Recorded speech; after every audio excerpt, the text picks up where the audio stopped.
Ashley Wells graduated from Carson High School in 2004. Ashley then went on to college to Minot State University for photography, and this is when she met the love of her life, Calvin, or Cal, Berry. The couple dated for 2 years before Cal popped the question and they got married. Cal, a generational farmer, is somewhat well known in the Minot community. His family owns and runs Berry Acres, a local pumpkin patch in Minot. He runs the Green Thumb Greenhouse. It's a family-run greenhouse, and I think this is the third generation that he's taken it over. Cal has been running the greenhouse for about 14 years now. It took the couple about 9 months to start trying for a baby.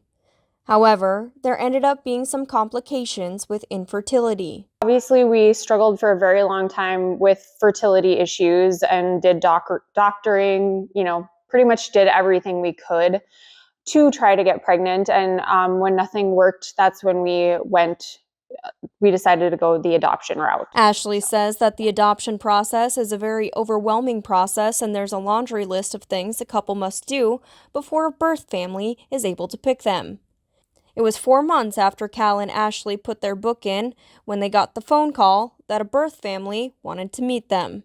However, their first experience didn't go as the couple had planned. Our first one, we were very excited, overwhelmed, didn't really know what to expect going through that first situation. But it ended up very badly for our first situation. So it was hard because we went in with it thinking she was very certain, but she did end up changing her mind. The couple spent 2.5 days with their baby before the birth mother decided to take her baby back and decided to parent, which Ashley says made it even more difficult because they had bonded with the baby. However, she says that this is something that adoptive parents are supposed to prepare themselves for as they enter the adoption process. It's something that that can happen going into it, but I guess being at our first experience and just not having any red flags or everything was going so smoothly, it was very shocking when she did change her mind. So Berry says the birth family signs termination of parental rights papers. However, those papers are not official until after they go to court and the baby has been born. So legally, the birth mother can still decide to parent. A common courtesy in the adoption world is for the adoptive parents to buy the mother a gift. During the Berry's first adoption process, Ashley and Cal bought the mother a sweatsuit from Victoria's Secret. After the birth mother decided to parent, she didn't want the sweatsuit. So the social worker went to the mall and explained the situation to the Victoria's Secret manager, asking to take the sweats back in exchange for a gift receipt of some sort. Little did they know that this same manager was pregnant herself and thinking about an adoption plan. Well, 8 months later, we get a phone call and the same social worker, she goes, "I have something really crazy to tell you. The birth mother who wants to meet you is the same manager that I talked to at Victoria's Secret." And she has no idea that it was the same couple that she had picked. The couple then adopted baby boy Mox in December of 2014. Ashley says that the mother saw their story as a sign to make an adoption plan. They do say that God works in mysterious ways. It's almost like we did have to go through that first time to bring us to Mox. I mean, it's hard to think of that at the time, but when I can see the bigger picture now, I'm like, okay, I get it. About 2.5 years later, Ashley and Cal decided to give Mox a sibling. So they put their book back into the adoption process. It was around 5 or 6 months again, and then we got a phone call saying a birth family wanted to meet us. The couple was a very young couple, and Ashley says that the process went very smoothly. The Berrys were on a family vacation when baby girl Paisley was born in November of 2017. So the couple rushed back home, and it took them a day after she was born for them to meet her. But then we got to bring her home, and she was a little peanut. She was very tiny because she was a month early, but the doctor says she was, doing great. And I took her to her first checkup about 4 days later, I believe. And then 2 days after that, I tried to feed her in the middle of the night and she just was not hungry. She wouldn't eat. And I was like, well, that's strange because She was a very chill baby. From when we brought her home, she hardly ever cried.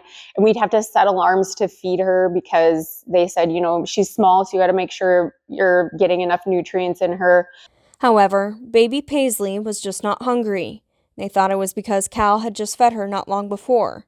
So they set their alarm to feed her about an hour and a half after that. When Cal went to feed her later on, baby Paisley wasn't looking so well.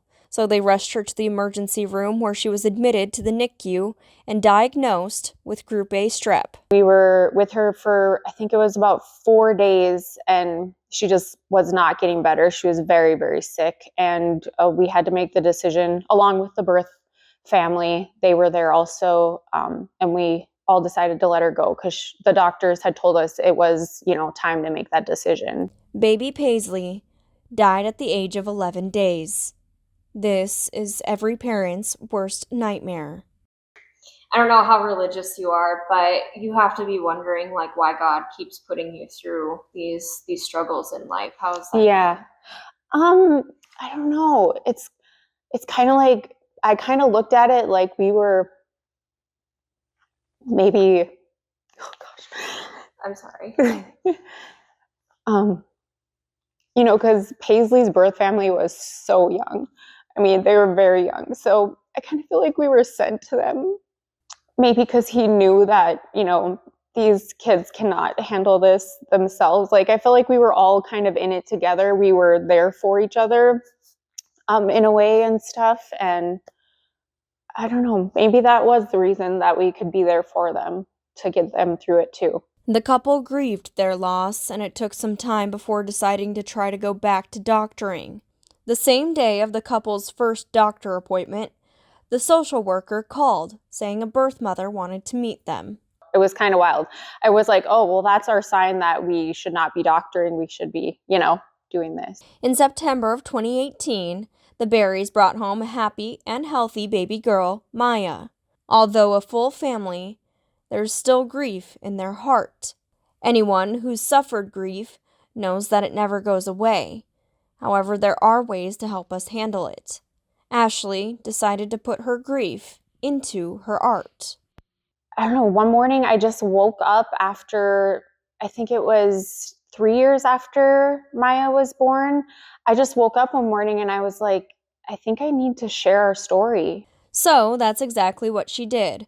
She started writing, and in 2021, Waiting for Rainbows was published, an autobiography about the couple's heartbreaking adoption journey. She also published a children's book, The Bumbles and the Adoption Flower, in 2022.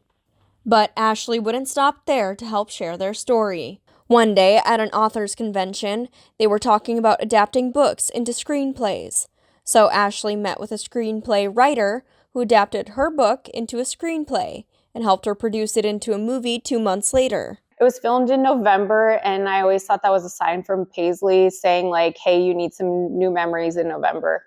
Ashley spent around 6 days on set in California working with the actors, helping to film her movie called 4, which came out in 2024, directed by Canyon Prince. It was actually really fun to watch it come to life, and I was able to talk to all the actors and tell them, this is what actually happened in the moment as it was happening, and to help get them in the headspace that they kind of needed to be in.